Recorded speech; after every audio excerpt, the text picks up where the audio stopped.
ሰዓቱ ተቃርቧል። በአሰብ ሰማይ ላይ የኢትዮጵያ ድሮኖች ክንፋቸውን ዘርግተዋል። ፎሬን ፖሊሲ የሁለቱን ሀገራት የጦር መሳሪያ ፍጥጫ እጅግ አደገኛ ሲል ገልጾታል።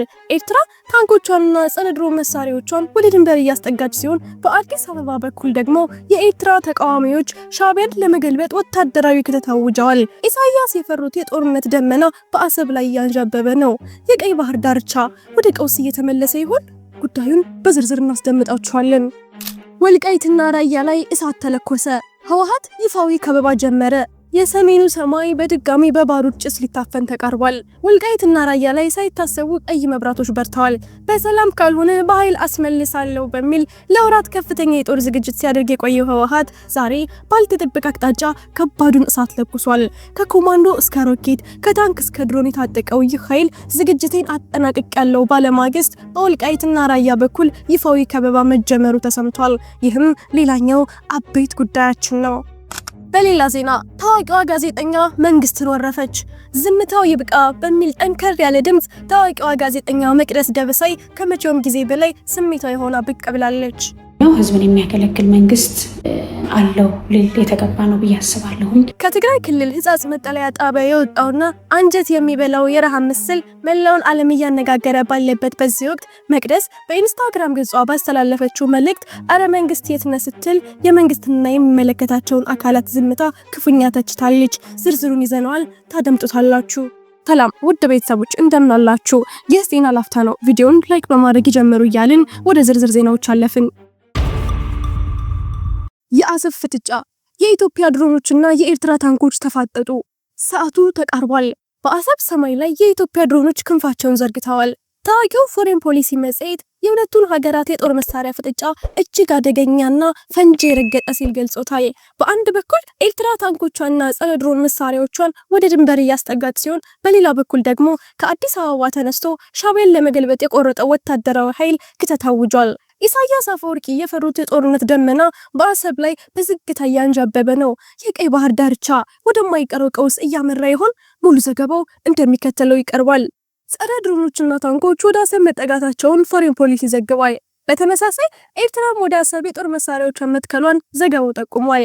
በሌላ በኩል ተቀማጭነቱን አዲስ አበባ ያደረገው ጸረ ኢሳያስ ቡድን ሻዕቢያን ለመገልበጥ ወታደራዊ ኃይልን እያጠናከርኩ ነው ብሏል። የኢትዮ ኤርትራ ውጥረት ሊገነፍል ነው። ነገሮች ወደ ተፈራው ጦርነት እያመሩ ይመስላሉ።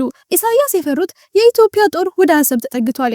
ፕሮፌሰር አሌክስ ዶዋል በፎሬን ፖሊሲ ባሰራጩት ሀተታቸው ሁለቱ ሀገራት የጦር መሳሪያዎቻቸውን ወደ አሰብ አስጠግተዋል ብሏል። ሁለቱ ሀገራት ወደ ወደቡ ቀጠና ወታደሮቻቸውን እያከማቹ የጦር መሳሪያዎቻቸውን እያስጠጉ ነው የሚለው ሀተታው በቀይ ባህር ላይ የሚደረገው ጦርነት ዝግጅት አደገኛ እንደሆነም አስጠንቅቋል። በጦር መሳሪያ ግዢ ውስጥ ድሮንና ጸረ ድሮን መሳሪያ እንደሚገኝበት ያነሳው የፕሮፌሰሩ ሀተታ በበረሃማ ስፍራዎች ላይ የሚያገለግሉ ብረት ለበስ ተሽከርካሪዎችም እንደሚገኙበት ጽፏል። ሁለቱ ሀገራት ወደ አሰብ ድንበር ወታደሮቻቸውን እያስጠጉ እንደሆነም አንስቷል። ይህ በእንዲህ እንዳለ ተቀማጭነቱን አዲስ አበባ ያደረገው ጸረ ኢሳያስ ቡድን ሻዕቢያን ለመገልበጥ ወታደራዊ ኃይልን እያጠናከርኩ ነው ብሏል። የኤርትራ ተቃዋሚዎች የቀይ ባህር አፋር ዲሞክራሲያዊ ድርጅት በሳምንቱ የመጨረሻ ቀናት በአፋር ክልል ባደረገው አስቸኳይ ድርጅታዊ ስብሰባ ላይ ሰፊው የአፍሪካ ቀንድ የጸጥታና መረጋጋት አደጋ እየተባባሰ መምጣቱን ተከትሎ የኤርትራ መንግስት በአገሪቱ በሚገኙ የአፋር ህዝብ ላይ ይደርሳል ባሉት አፈናና ግድያ ላይ መምከሩን አስታውቋል።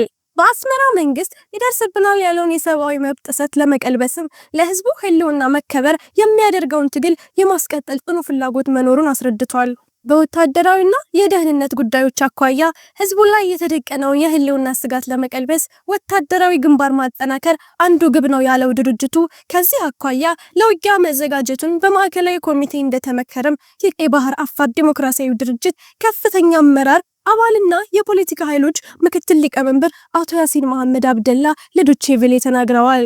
ድርጅቱ በቀይ ባህር አፋር ህዝብ ላይ እየደረሰ ያለውን ሰብአዊ መብት ጥሰትና የህልውና አደጋ በማስመልከት ከዚህ በፊት ለአፍሪካ ህብረት ደብዳቤ ማስገባቱን ክትትል እያደረገ መሆኑን ገልጿል። ሁኔታዎች በዚህ ከቀጠሉ ህዝቡ በሙሉ ተፈናቅሎ አካባቢው ምድረ በዳ ወደ መሆን መሸጋገሩ ስለማይቀር በሚል ድርጅቱ የፖለቲካና ዲፕሎማሲ መፍትሄ መፈለግ አለብን በሚለው ጉዳይ ተወያይቶ አቅጣጫ ማስቀመጡንም ገልጿል። እርሶስ በዚህ መረጃ ላይ ያሉት ሀሳብ ምንድን ነው? መልሶን በኮሜንት ያሳውቁን እያልን ወደ ቀጣዩ ዜና አለፍን። ወልቃይትና ራያ ላይ እሳት ተለኮሰ። ደም ያፋሰሰው የሁመራው ተቃውሞና የድንበር ፍጥጫ። የጦርነት ነጋሪትና የሀገር ውስጥ ውጥረት ወልቃይትና ራያን ከበውታል። በአንድ በኩል ህወሓት ግዛቶችን በኃይል አስመልሳለሁ በሚል ከባድ መሳሪያዎችን ወደ ድንበር እያስጠጋ ይፋዊ ትንኮሳ መጀመሩ ሲሰማ፣ በሌላ በኩል ደግሞ በወልቃይት አስተዳደርና በወጣቶች መካከል በተፈጠረው ግጭት የሰው ህይወት መጥፋቱ ታውቋል። ውጥረቱ አይሎ ደም ፈሶ ቀጠናው በስጋት ተውጧል። ከሰሞኑ ግዛቶቻችንን አስመልሰን ከኢትዮጵያ እንገነጠላለን፣ ከኤርትራ ጋር በመዋሃድም ነፃነታችንን እናውጃለን የሚል የፕሮፓጋንዳ ዘመቻ በጀነራሎች በኩል ሲያስነግር የቆየው ህወሓት ዛሬ ወደ ተግባራዊ ወታደራዊ ትንኮሳ መሸጋገሩ ታውቋል። ድርጅቱ ከኮማንዶ እስከ ሮኬት ከታንክ እስከ ድሮን የታጠቀበትን ዝግጅት አጠናቅቅ ያለው ባለማግስት በወልቃይትና ራያ በኩል ይፋዊ የከበባ እንቅስቃሴ ጀምሯል። በአሁኑ ሰዓት በድንበር ላይ እጅግ ከባድ ፍጥጫ መፈጠሩ የተረጋገጠ ሲሆን አካባቢው የጦርነት አፋፍ ላይ ይገኛል።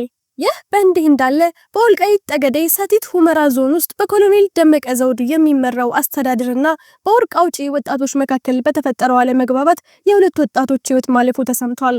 የወርቅ ማውጣት ስራ ላይ የተሰማሩ ወጣቶች በአስተዳደሩ አዲስ ውሳኔ ላይ ተቃውሞ በማንሳት ወደ ሁመራ ከተማ በመግባት በሰልፍ ድምጻቸውን አሰምተዋል። ለግጭቱ መንስኤ የሆነው በቃፍታ ሁመራ ብሔራዊ ፓርክ ውስጥ ወርቅ የሚያወጡ ወጣቶች አካባቢውን ለቀው እንዲወጡ በአስተዳደሩ የተላለፈ ትዕዛዝ ነው። አስተዳደሩ የወርቅ መውጣቱ ሂደት የዱር እንስሳትን ወደ ጎረቤት ሀገራትና ኤርትራና ሱዳን እያሳደደ ነው በሚል ውሳኔውን ቢያሳልፍም ወጣቶቹ ግን የኑሮ ዋስትናችን ነው በሚል ተቃውሞ አሰምተዋል። በዚህ ሂደት ውስጥ በደረሰ ግጭት ሁለት ወጣቶች ሲገደሉ ቁጥራቸው በውል ያልታወቁ ሰዎች መቁሰላቸው ታውቋል። ምንም እንኳን ከወጣቶቹ ተቃውሞ በኋላ ውሳኔው እንደተቀለበሰ ቢነገርም የወጣቶቹ ሞትና በድንበር ላይ ያለው የህወሓት ትንኮሳ ወልቃይትን በሁለት እሳት መካከል ከቷታል። መንግስት ለዚህ ድንገተኛ የድንበር ትንኮሳና ለዞኑ የውስጥ ሰላም ምን ምላሽ ይሰጥ ይሆን? ቪዲዮአችንን ላይክ ማድረግ አይርሱ እያልን ወደ ቀጣዩ ዜና አለፍን። መንግስት የታለ? ጋዜጠኛ መቅደስ ደበሳይ በዝምታው ላይ ጦር ሰበቀች።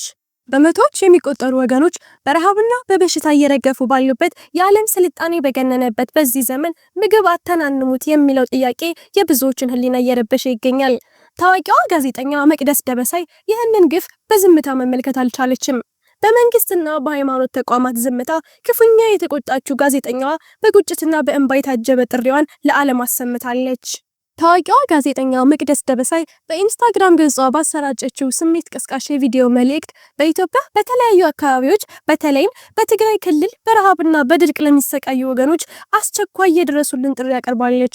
መቅደስ ወደ ስቱዲዮ ለቀረጻ ልትገባ ጥቂት ደቂቃዎች ሲቀሯት ያንን መልእክት ለማስተላለፍ የተገደደችው በትግራይ ክልል ህጻጽ መጠለያ ጣቢያ የተለቀቀውንና አንጀት የሚበላውን የረሃብ ምስል ከተመለከተች በኋላ መሆኑን ገልጻለች። ልቤ ረፍት አልሰጠኝም የምትለው ጋዜጠኛዋ መንግስት፣ የሃይማኖት ተቋማት፣ የሚዲያ አካላት የት ነን የሚል ጠንከር ያለ ጥያቄ ሰንዝራለች። በሰዎች ስልጣኔና ከፍታ በታየበት በዚህ ዘመን ወገኖቻችን መጠለያ አጥተውና ምግብና መጠጥ ናፍቋቸው ሲሰቃዩ ማየት እጅግ የሚያም መሆኑን በምሬት ተናግራለች። ይህ የመቅደስ ደበሳይ የቁጭት ድምጽ የወጣው በምዕራብ ትግራይ በመቶዎች የሚቆጠሩ ተፈናቃዮች በሰብአዊ እርዳታ አቅርቦት እጥረት ምክንያት በረሃብና በበሽታ የመጠቃት አደጋ እንደተጋረጠባቸው የሚገልጹ ዘገባዎች በስፋት እየወጡ ባሉበት ወቅት ነው። ጋዜጠኛዋ በመጨረሻም ፈጣሪ መከራውን እንዲያነሳ በመለመን አቅም ያላቸው ወገኖች፣ የሚዲያ አካላትና ታዋቂ ሰዎች ከፊት በመሆን ጉዳዩን እንዲያቀነቅኑና እንዲረባረቡ ተማጽናለች። የሰው ልጅ ህይወት ከፖለቲካና ከማንኛውም ልዩነት በላይ መሆኑን ያስታወሰው ይህ የመቅደስ መልእክት አሁንም በብዙዎች ዘንድ መነጋገሪያነቱ ቀጥሏል። ውድ የዜና ላፍታ ቤተሰቦች የሰዓቱ መረጃዎቻችን ያዳመጣችሁትን ይመስል ነበር። ስለተከታተላችሁን እያመሰገንን ቻናላችንን ሰብስክራይብ በማድረግ ቤተሰብ እንድትሆኑ እየጋበዝን በዚሁ ተሰናበትን። ጤና ይስጥልን።